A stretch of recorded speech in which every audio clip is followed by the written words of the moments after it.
यार ये कितनी औसम है।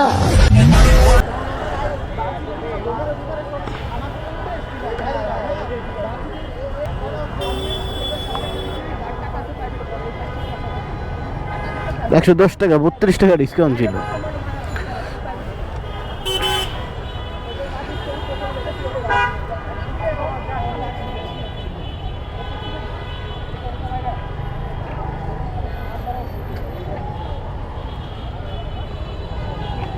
ভাঙতি নাই ভাই, 10 টাকা কম হয়। সরি ভাই, বাহ, ভাঙতি না থাকলে তো বড় উপকার, টাকা বেশি পাওয়া যায় ভাড়ার থেকে। যাই হোক, বাইকে নিয়ে আসলাম হলো টিএসসি, ভাড়া পেলাম হলো 120 টাকা, আর ডিসকাউন্ট ছিল ভাইয়ের 32 টাকা। পাঠাওতে ডিসকাউন্ট থাকবে না তা কখনো হয় না।